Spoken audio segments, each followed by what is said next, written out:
agradeciéndoles a todos ustedes que me permitan que los y las acompañe en estas tardes de pandemia. Estamos el lunes, iniciando esta segunda semana del mes de mayo. Estamos en el segundo de los 5 lunes que tiene este mes de mayo. Gracias por su sintonía. Muchísimas gracias por estar con nosotros en esta tarde, recordándole que estamos en plena pandemia y que los cuidados deben ser permanentes para no convertirnos en un caso de infección, porque toda la desgracia que estamos escuchando, todos los pedidos, que no hay oxígeno, que no hay cama, mi papá necesita esto, que tengo que rifar el carro, tengo que rifar esto para la atención, todo eso, toda esa desgracia empieza con un contagio. Evitemos el contagio.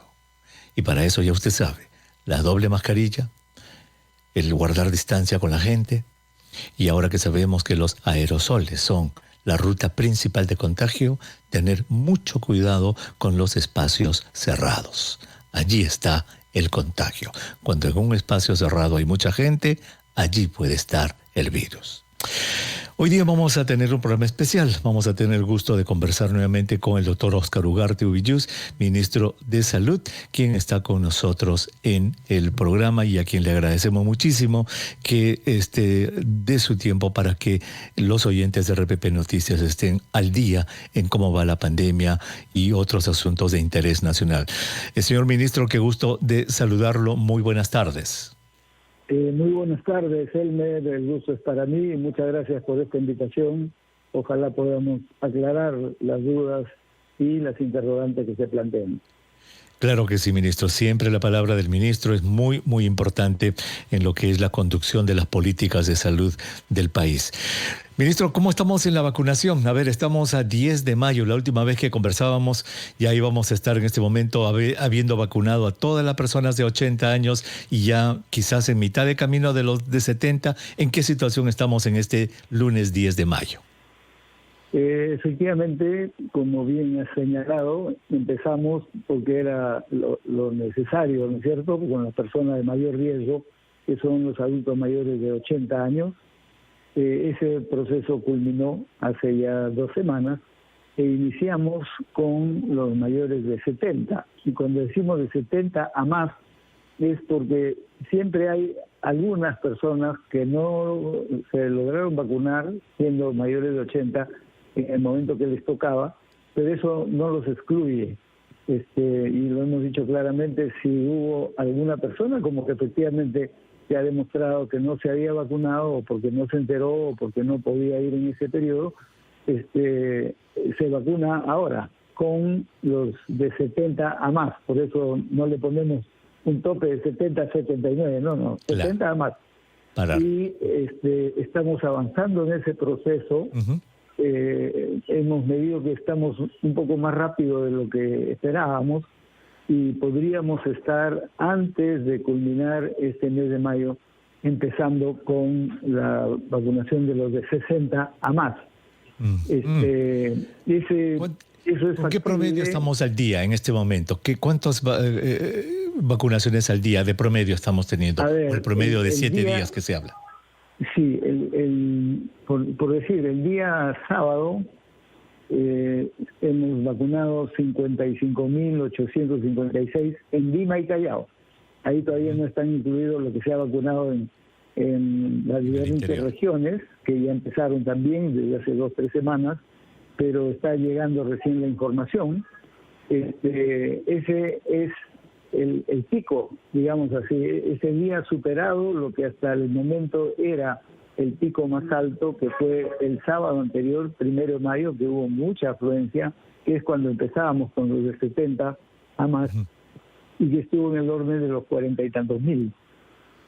Ahora, efectivamente vamos a establecer en estos días un promedio más ponderado, porque, por ejemplo, el día de ayer, que era Día de la Madre, y era razonable, digamos, que no todos iban a poder asistir. Sin embargo, hemos superado los 30.000 y podemos estar, ahora que estamos terminando la cuenta, digamos, más de 40.000 también, en Lima y Callao, ¿no es cierto? Ahora, es muy significativo que el día sábado hemos aplicado la dosis 2 millones porque tenemos una contabilidad de cuántas dosis venimos aplicando, que sea la primera o la segunda, indistintamente, y eso el día sábado se cumplió 2 millones, ahora estamos por supuesto más de 2 millones de dosis aplicadas. Pero muy bien, eso es personas, muy bueno, ya 2 millones y estamos yendo a este promedio 55, 30 y tantos mil. Eso significa que tenemos vacunas. ¿Tenemos sí, un buen depósito de vacunas, ministro, y está asegurado el próximo para que no hayan baches? sí. Empiezo por eso último, porque efectivamente al inicio parecía un poco incierto porque se contrató con Sinopharm 1 millón de dosis y luego hubo como un silencio, ¿no? No teníamos otras vacunas contratadas o por lo menos en proceso de llegar, aunque sí estaban contratadas, es el caso de Pfizer, pero ese millón de Sinopharm se destinó básicamente al personal de salud y efectivamente eso es lo que estuvimos reportando, pero cuando Pfizer anuncia que ya empiezan a llegar de los 40 millones que contratamos con Pfizer, ellos han hecho un calendario, un cronograma, digamos, que lo están cumpliendo escrupulosamente y eso me parece muy bien. Como empresa está cumpliendo, dijeron en marzo 50.000 dosis semanales y cumplieron. Dijeron para abril 200.000 dosis semanales y cumplieron. Y luego nos han dicho que para mayo dijeron incluso 450.000 semanales y han cumplido en más, porque luego nos dijeron que estaban en condiciones de enviar 700.000 semanales, que es lo que ha empezado la semana pasada y va a continuar en estas semanas de mayo. Y en junio tenemos 790.000 semanales. De Pfizer. Por lo tanto, de Pfizer.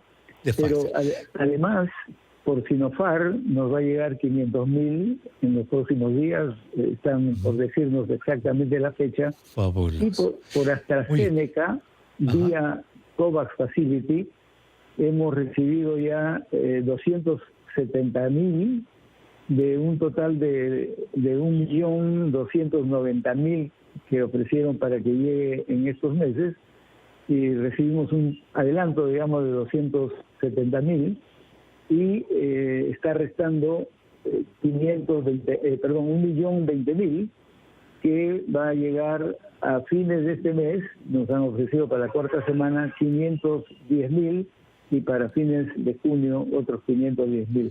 Qué interesante. O sea, en número de vacunas, en dosis de vacunas que van a llegar, estamos, por lo que usted está describiendo, ministro, vamos a estar bien. Vamos a tomar una brevísima pausa y cuando regresemos vamos a hablar ya de la logística de la vacunación, cómo va a ser entonces en las próximas semanas con toda la vacuna que tenemos. Regresamos.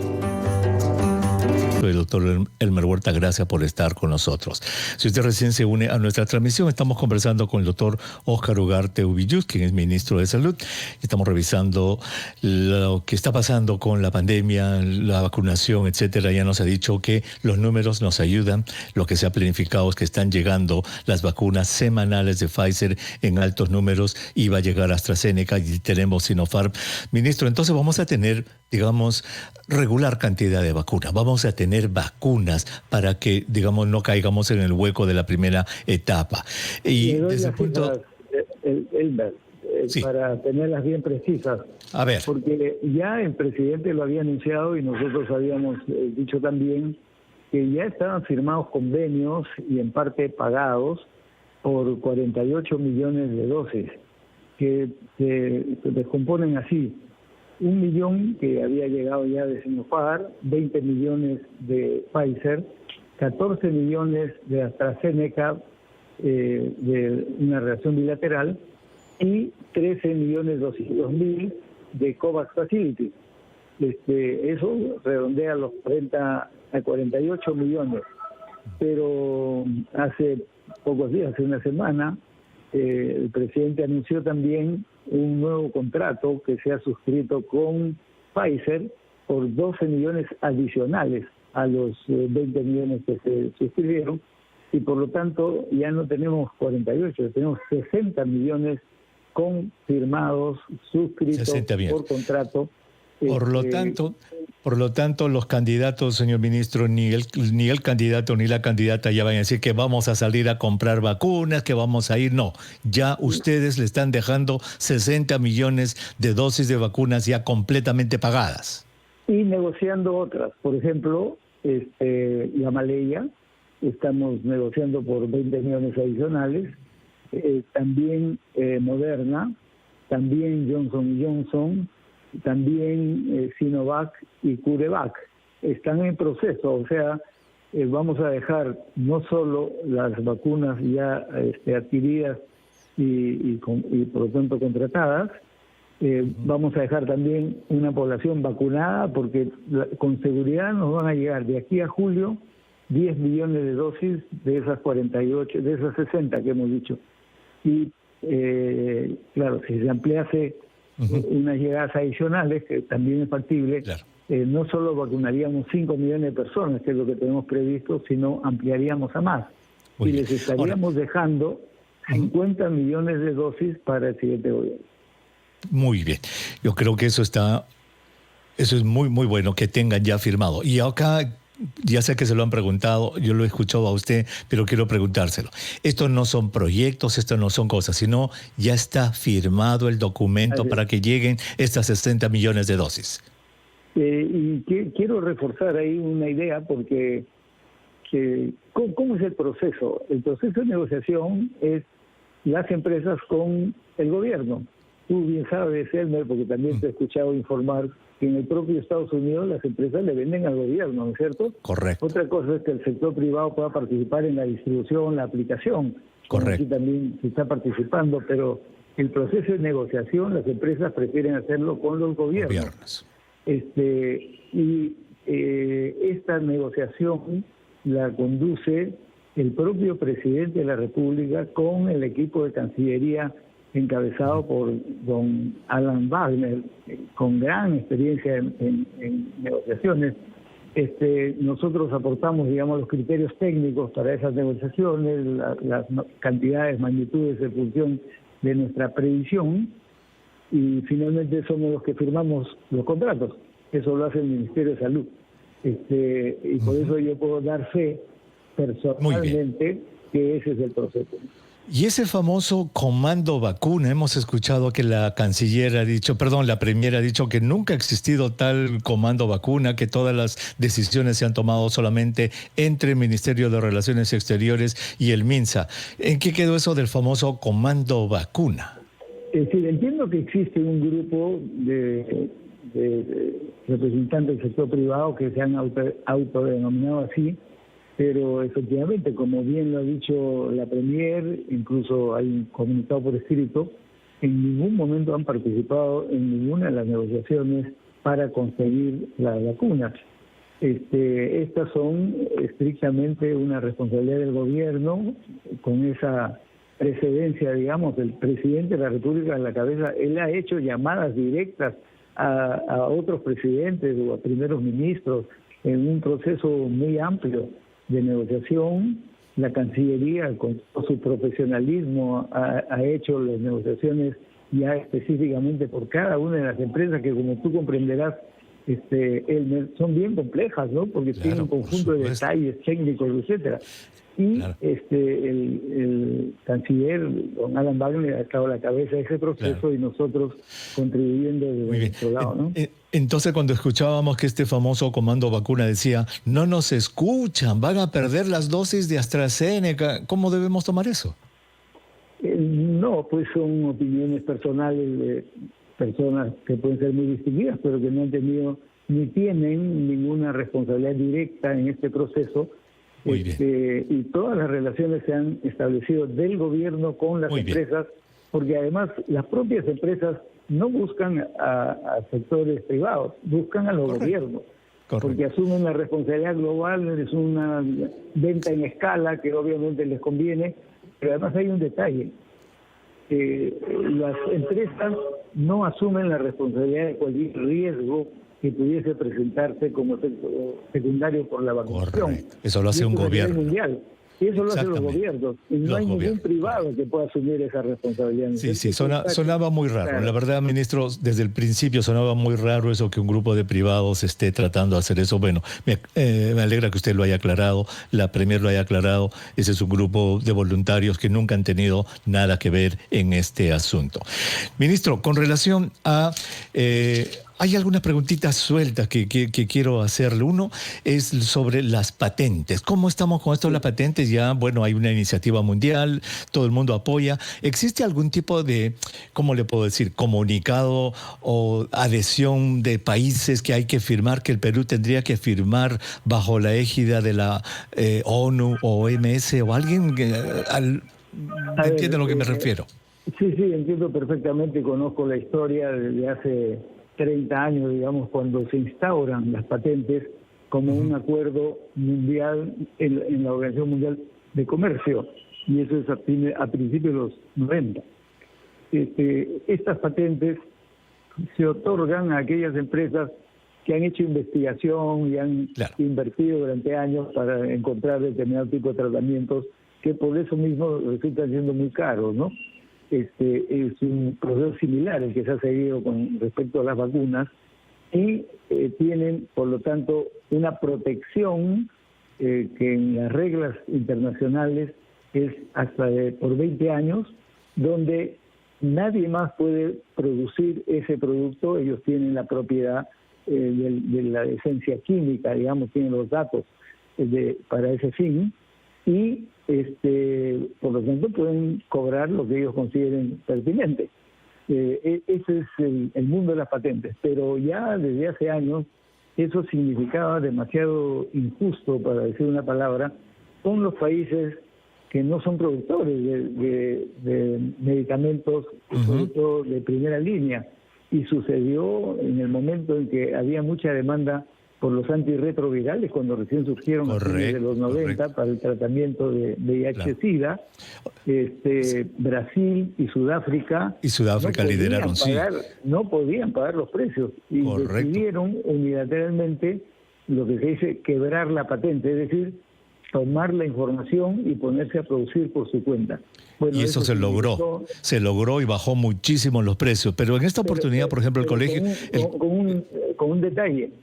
Que los enjuiciaron a Brasil y a Sudáfrica por haber hecho eso, pero la Organización Mundial de Comercio el año 2001 en Doha, o sea, en la ciudad de Doha, que se volvió a reunir, aprobó excepciones a las patentes y dijo que si es por razones de salud pública, los países podrían hacerlo. Condicional, hacer uso del conocimiento y producir por su cuenta sin reconocer la patente. Correcto. Lo nuevo que ha sucedido es que el presidente Biden ha dicho eso exactamente. Y ha planteado que no se respeten las patentes, mejor dicho, no es que no se respeten, que no apliquen las patentes y por lo tanto por estar en pandemia. Pero el punto es el Colegio Médico del Perú el día de ayer dice, le pide al MINSA que se adhiera a un pedido mundial. Y la pregunta era esa, ¿existe algún pedido mundial al cual el MINSA tenga que adherirse? No hay un pedido mundial. Lo que hay hasta ahora es el pronunciamiento del presidente de Estados Unidos, que me parece excelente como posición. Y el Perú ha tenido siempre una posición de defensa de las excepciones de Doha, porque en varios tratados de libre comercio, años atrás, los países productores le querían imponer al Perú, y se lo han impuesto a otros países, a que renuncie a las excepciones de Doha como condición para aprobar los tratados de libre comercio. Perú nunca aceptó eso. Muy bien. Y se mantiene una posición que es la que estamos defendiendo. La que estamos teniendo. Ministro, permítame tomar otra brevísima pausa, por favor, le ruego, para seguir nuestra conversación. Gracias, ministro. Estamos estamos de regreso en el programa. Muchísimas gracias por estar con nosotros en este su espacio vital a través del aire de RPP Noticias, La Voz del Perú. Estamos conversando con el señor ministro de Salud, el doctor Óscar Ugarte Ovilluz, y estamos repasando algunos elementos sobre la pandemia, la vacunación en el programa.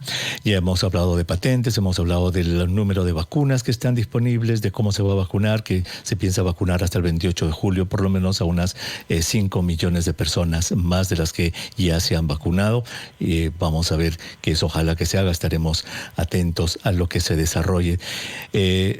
Ministro, con relación a que mañana empieza la vacunación para personas que tengan el síndrome de Down. Pasado mañana empieza la vacunación para pacientes con enfermedades renales crónicas que están en diálisis. Ambos grupos tienen mucho mayor riesgo de complicarse si les da COVID. Me parece fabuloso. Okay. Hay algunos otros grupos porque nos llaman a la radio muchas veces y dicen, ¿y los pacientes con cáncer dónde están? ¿Y los pacientes con lupus dónde están? ¿Cómo hacemos con eso?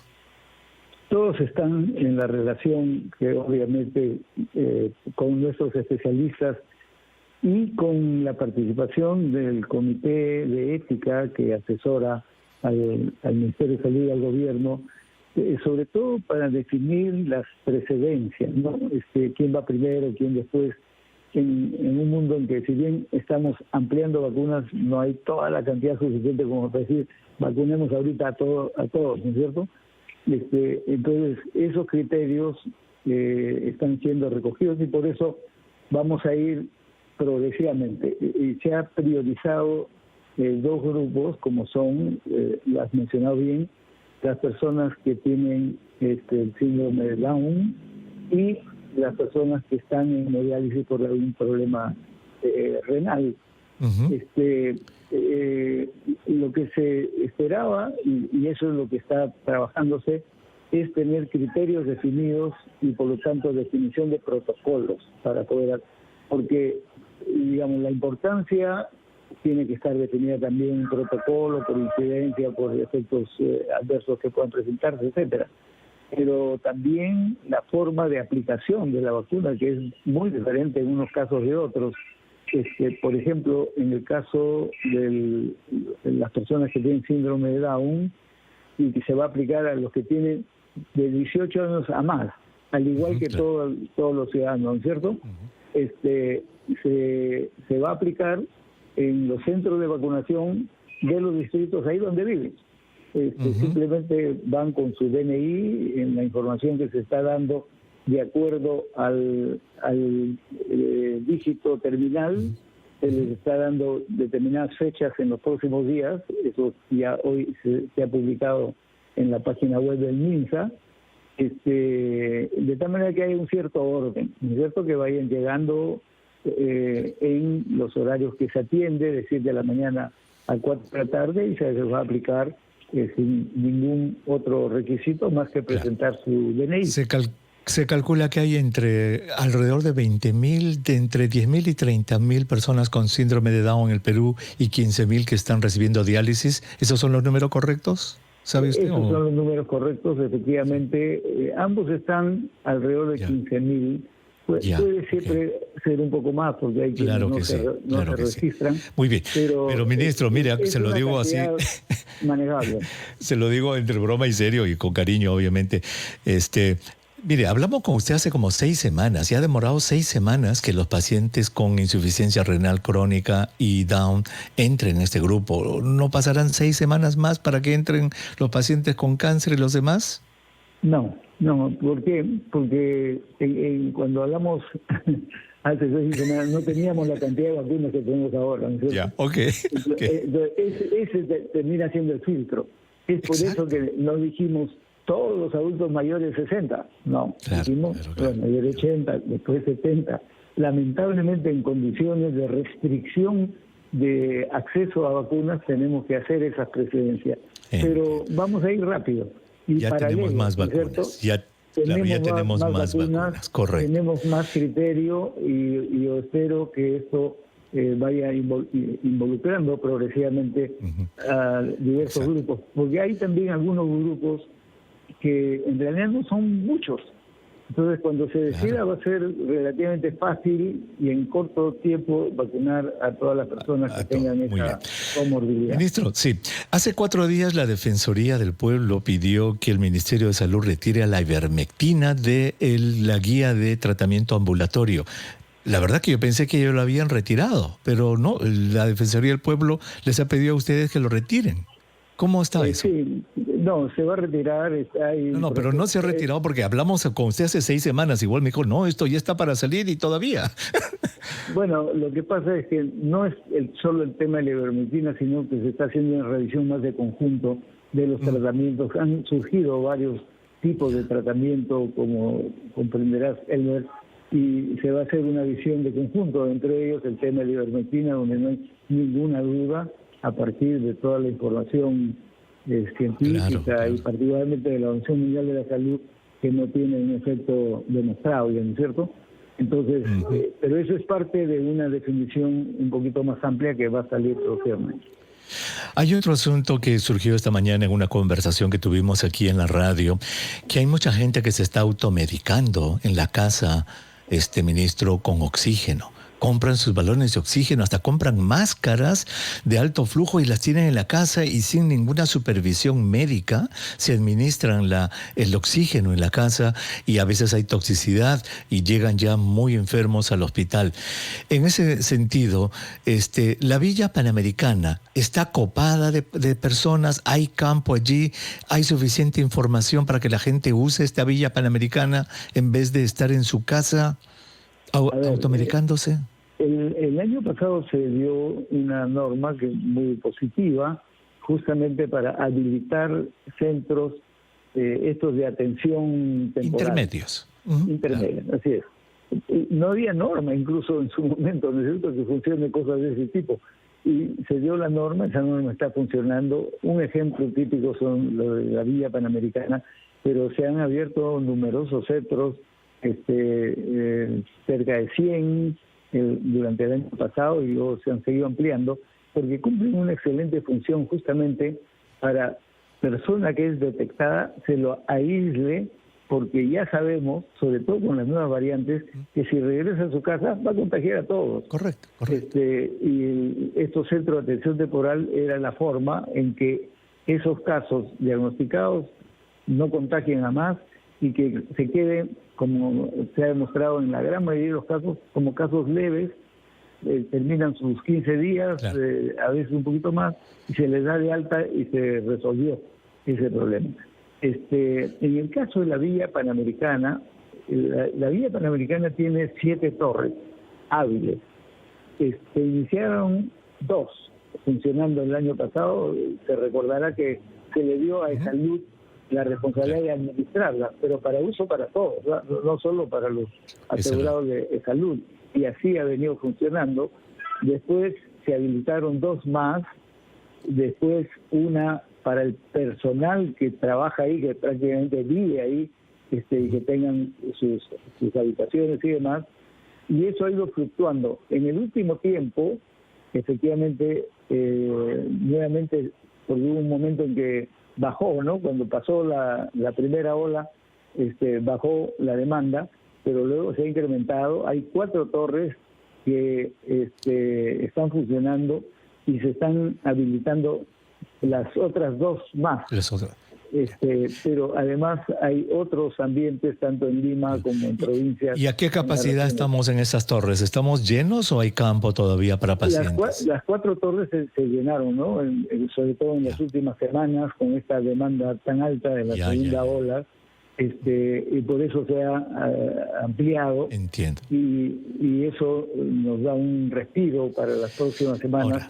Ahora, obviamente, estamos viendo una reducción todavía pequeña, pero reducción de nuevos casos y sobre todo de fallecimientos. Correcto. Entonces, no habiendo torres panamericanas, no habiendo hospitalización, ¿se puede explicar en parte pues que la gente esté manejando esto en su casa, ministro, verdad? Obviamente no es lo ideal que maneje sin médico. Debería haber un médico que dé el oxígeno, pero la gente está desesperada. Entonces, por eso compra su balón de oxígeno y automedica a sus familiares.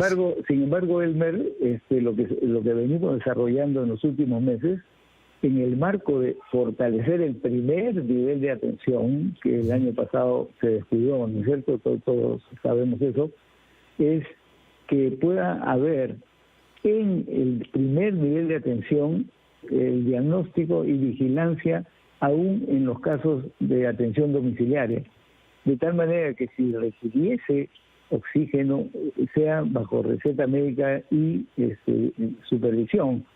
Lo que se han desarrollado también en algunos lados son centros de atención temporal comunal, es decir, las municipalidades han pasado a tomar una responsabilidad importante, no todas, pero hay algunas que sí, pero con la condición de que los servicios de salud se involucren, y por lo tanto no es una cosa de automedicación, eso no recomendamos en ningún caso, al contrario, somos muy críticos a la automedicación, sea esta con antibióticos, con antiinflamatorios o con oxígeno, ¿no es cierto? Y ahí sí estamos siendo en lo posible estrictos para no autorizar así nomás este uso de pues ojalá que tengamos más de estos lugares intermedios, porque son como una especie de amortiguador ahí donde llegan intermedios. Es fundamental. Ministro, vamos a hacer una pausa, la última. Cuando regresemos quiero que nos cuentes los números actuales. ¿En qué momento estamos en este momento en la pandemia? ¿Subiendo, bajando? ¿Y cuál es la proyección que tenemos en las próximas semanas? Regresamos. Y ya estamos de regreso en el programa. Muchísimas gracias por estar con nosotros en su espacio vital en el aire de RPP Noticias, La Voz del Perú. Soy el doctor Elmer Huerta. Gracias por estar con nosotros. Si usted recién se une a nuestra transmisión, estamos conversando con el doctor Óscar Ugarte Ubillud, ministro de Salud, repasando diversos aspectos de la coyuntura relacionadas a la pandemia. Todo este programa va a quedar grabado para que usted lo pueda escuchar en el momento que usted lo desee en la nube que se dice de RPP Noticias. Ministro, ¿en qué momento estamos en la pandemia? Y esto porque parece que el propio presidente reconoció de que no se había valorado bien la magnitud de la segunda ola que tuvimos y eso permitió abrir centros comerciales, etcétera, para fin de año y pues fíjese lo que ha pasado. A ver, en ese contexto, ¿en qué momento estamos ahora en la pandemia y si estas proyecciones son, digamos, fuertes, sólidas? ¿Cómo no? Claro, ampliando un poco lo que dijo el señor presidente, en realidad él ingresa, ¿no es cierto? Y se inicia este gobierno de transición en noviembre. Y el gobierno anterior lo que tenía como mirada es que ya se había derrotado al virus, la pandemia, la primera ola, y no preveían que hubiese una segunda ola. Esa es la verdad. Y bajaron la guardia. Cuando el gobierno actual asume las funciones, a las pocas semanas viene el repunte que empezó en realidad en diciembre y se expande mucho más luego de las fiestas navideñas y Año Nuevo en enero, febrero. El punto más alto ha estado en las últimas 2 o 3 semanas, post Semana Santa, aunque no necesariamente en relación con Semana Santa, porque las medidas que se dictaron para Semana Santa se cumplieron bastante bien, diríamos. Pero hay un contexto que no favorecía por este problema de la informalidad en el trabajo, las normas que se dan no se cumplen, se reúne la gente, en fin.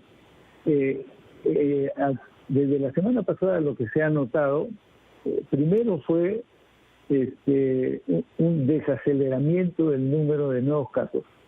Y también, consecuentemente, pero eso por lo general tiene un retardo de 2 o 3 semanas, un inicio de reducción de mortalidad.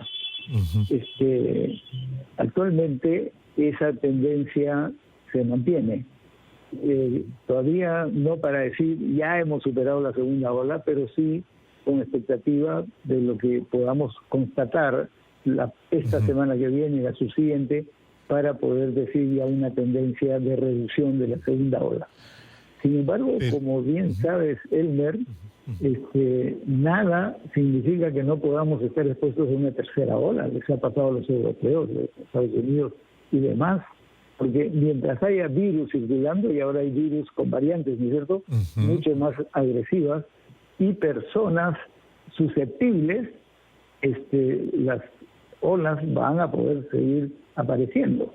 Entonces nosotros tenemos una, digamos, evaluación de que podría darse en el segundo semestre, pero con determinadas condiciones, digamos. Uno es, si no hacemos nada, sí va a venir de todas maneras. Pero estamos haciendo cosas, ¿no es cierto? Estamos tratando de mejorar, ampliar hospitalización, camas UCI, oxígeno, para que no lleguen a situaciones graves las personas. Vacunación.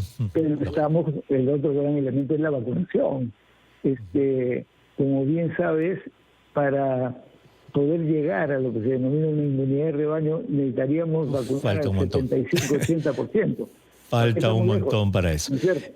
En resumen, entonces estamos como embajada, ministro, estamos viendo, pero obviamente no hay que confiarse y eso yo creo que es sumamente importante en este momento. Ahora, en términos de vacunación, por ejemplo, hay mucha gente que ha salido del Perú a vacunarse al extranjero y está regresando al Perú. ¿Ustedes tienen algún padrón, por ejemplo, cuando esta gente regrese y los llamen, señor, usted tiene 70 años, le toca vacunarse o qué sé yo? ¿Esta gente qué va a hacer? No tenemos un padrón, obviamente, cuántos se fueron, se vacunaron, es muy difícil. A veces las personas no lo cuentan, ¿no es cierto? Pero ya estamos encontrando, porque nos consultan, claro. Y dicen, yo me puse, ahora sí lo confiesan, ¿no? Yo me puse la primera dosis en Miami, quiero ver si me puedo poner la segunda dosis acá. Entonces, bueno, ¿y qué vacuna se puso? La verdad que no sé. Entonces, hay un nivel de información que está apareciendo, pero eso está demostrando otra cosa. Y la gente se da cuenta, porque cuando dice, quiero ponerme la segunda dosis acá, es que ya no es obligatorio, ya no es necesario que se vayan al extranjero, porque ya estamos aquí vacunando, y sobre todo las personas adultas mayores que requieren protección o las que tienen estas comorbilidades, están entrando ya ahorita. Por lo tanto, claro, siempre habrá una franja de población de la sociedad que diga, bueno, todavía me va a demorar un mes, 2 meses y lo puedo hacer. Pero no tenemos esa información, pero lo que sí les decimos, confíen en que aquí vamos a continuar vacunando, tenemos las vacunas. Hay un dato que te quería mencionar, Elmer, hace un momento se me olvidó. Ya estamos en los rankings mundiales, pero no de muertes y de casos, no, de número de vacunas. No sé si tú has tenido acceso, hay un ranking donde dice cuántas vacunas per cápita, ¿no? Por persona tiene cada país. Y hemos entrado a ese ranking. Estamos en el puesto 13 a nivel mundial. Y en Latinoamérica estamos en el segundo puesto, solo nos gana Chile. Por cantidad de vacunas que ya tienen divididas entre su población. Lo que a nosotros nos llena de orgullo, digamos, porque por lo menos en eso ya vamos apareciendo, ¿no es cierto?, en el ranking, pero lo que viene es más importante. ¿Cuántas personas vamos vacunando y cuántas personas quedan inmunizadas con las 2 dosis? Ese es el reto. Claro, ese es el reto, obviamente. Ya hemos aplicado la aplicación 2 millones. Pero todavía tenemos que completar y ese es un reto que nos compromete a nosotros y al gobierno que entra, porque esto es una tarea que se va hasta fin de año y creo que lo podemos hacer como país. Correcto. Y ese es el número que realmente importa, ¿no? El número de personas que están completamente inmunizadas. Ministro, y esas personas que han ido al extranjero, pero no tienen que registrarse, el día que los llamen simplemente no se presentan o tienen que decir que ya se vacunaron, porque hay algunas personas que piensan que no saben qué decir el día que los llamen. No, que digan nomás que ya se vacunaron. Nadie va a hacer nada en contra de eso, ¿no es cierto? Es una opción que han adoptado. Pero hasta el momento lo que va sucediendo es que simplemente no dicen nada y no asisten. No tenemos, lamentablemente, ese... Claro, tendríamos que cruzar varias cosas, pero no tenemos, digamos, todos muy bien, entiendo. El mayor tecnológico estamos orientándolos. Dos cositas pequeñas que tenemos 2 minutitos, ministro. Dos cositas pequeñas y tenemos 2 minutitos. La primera es, Las elecciones, ¿produjeron una ola? ¿Produjeron un aumento de casos? ¿Está documentado eso? No se comprueba. No se comprueba que las elecciones hayan producido un incremento. El riesgo estaba, pero creo que los protocolos que se aprobaron y se usaron, tanto para los miembros de mesa como para quienes han asistido, han funcionado. Y eso es lo que tenemos previsto. Y eso es lo que hay que aplicar ahora para la segunda votación. La otra pregunta, Sinopharm, ya con esta licencia que la Organización Mundial le ha dado, licencia de emergencia, algunos especialistas en salud pública en el Perú han calculado que versiones malintencionadas que trataron de disminuir la efectividad, la eficacia de esta vacuna, habían causado que 1,5 millones, 2 millones de peruanos no se vacunen. ¿Ustedes han logrado documentar eso? A ver, efectivamente yo creo que fueron versiones malintencionadas. Ahora se demuestra clarísimamente que no había ninguna razón para dudar de Sinopharm y de ninguna de las vacunas que estamos comprando, y los informes de la Organización Mundial de la Salud, pero más aún, los estudios que se están haciendo acá en el país con las personas que recibieron la vacuna Sinopharm, o sea, trabajadores de salud, como el estudio del Colegio Médico y otro que está en curso por parte del Ministerio de Salud, demuestran una efectividad del 92%, o sea, mucho más de lo que se consideró del 78, 79% de eficacia en su momento. Pero ustedes han calculado que un cierto número de personas por el miedo no se hayan vacunado, como dicen por ahí, que 1,5 millones, 2 millones de peruanos dejaron de usar la vacuna por ese temor. No sé si tantos. Lo que sí se puede ver en las encuestas es que efectivamente hubo un repunte, digamos, coincidentemente con esa situación, quienes decían, no me quiero vacunar. Pero luego esto se ha modificado, porque la gente está viendo, pues, ¿no? Esa idea de que le van a poner un microchip es fantasiosa, absolutamente, pero más aún los efectos secundarios. Y ya no hablemos solo de Sinopharm, de cualquier vacuna, se está demostrando que son mínimos los efectos secundarios. Yo me acabo de Usted se vacunó ayer, ministro. Usted se vacunó ayer. ¿Cómo le ha ido? ¿Cómo amaneció? Muy bien, tranquilo. No tengo problemas, no se me ha caído el brazo, no estoy cojeando. Esas cosas que decían fantasiosamente. No. Claro. Entonces, creo que y eso lo está viendo la gente con sus familiares, con sus papás, sus abuelos. Sin embargo, usted sabe, ministro, sí, correcto. Sin embargo, el sábado tuvimos un programa interesante porque nuestros corresponsales de provincias nos decían que los adultos mayores en provincias tienen mucho miedo, lo cual indica que hace falta una campaña educativa para ellos. ¿Ustedes la tienen? ¿La están planeando? Sí, claro.